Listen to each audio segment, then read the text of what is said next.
सिंधु घाटी सभ्यता केवल एक सांस्कृतिक चमत्कार नहीं थी, बल्कि आर्थिक दृष्टि से भी अत्यंत समृद्ध और संगठित समाज था।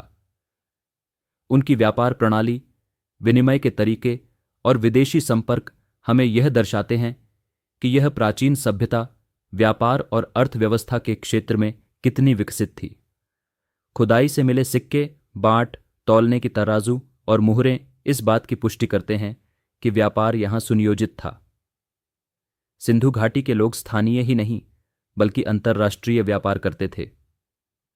मेसोपोटामिया, अफगानिस्तान, फारस और खाड़ी देशों के साथ उनके संपर्क के प्रमाण मिले हैं। मोहनजोदड़ो और हड़प्पा से मिले सीप, अर्ध कीमती पत्थर और विदेशी वस्तुएं दर्शाती हैं कि समुद्री और थल मार्गों से व्यापार होता था। लोथल जैसे बंदरगाह नगरों से यह पता चलता है कि जलमार्ग से व्यापार एक प्रमुख भूमिका निभाता था। स्थानीय स्तर पर व्यापार में मुख्य रूप से अनाज, मिट्टी के बर्तन, धातु के उपकरण, कपड़े, आभूषण और पशु शामिल थे।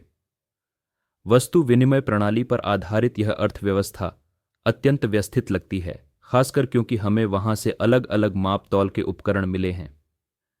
वजन की इकाइयां एक जैसे आकार और अनुपात में बनी हुई हैं, जिससे पता चलता है कि व्यापारिक लेन देन में ईमानदारी और नियमबद्धता महत्वपूर्ण थी। कृषि भी अर्थव्यवस्था की रीढ़ थी। गेहूं, जौ, कपास, तिल, चना जैसी फसलें उगाई जाती थीं और अतिरिक्त उत्पादन को व्यापार में लगाया जाता था। शिल्पकार और कारीगर जैसे कुम्हार, सुनार, बढ़ई और बुनकर अपनी वस्तुएं बनाकर बाजार में बेचते थे। महिलाएं भी गहनों और वस्त्रों के विनिर्माण में भाग लेती थीं। मुहरों पर खुदे हुए पशुचित्र और प्रतीक चिन्ह शायद व्यापारी पहचान के तौर पर उपयोग होते थे, बिल्कुल आज के ब्रांड लोगों की तरह।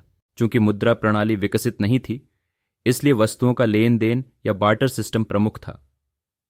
पर इसके बावजूद व्यापार का स्तर इतना ऊंचा था कि योजनाबद्ध गोदाम, व्यापारिक मोहल्ले और बंदरगाह व्यवस्था से यह स्पष्ट होता है कि आर्थिक सोच अत्यंत परिपक्व थी।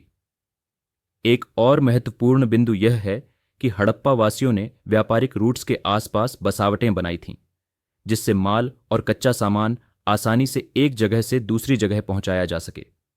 यहां तक कि ऊंट, बैल और नाव जैसे परिवहन साधन भी व्यापार में प्रयुक्त होते थे।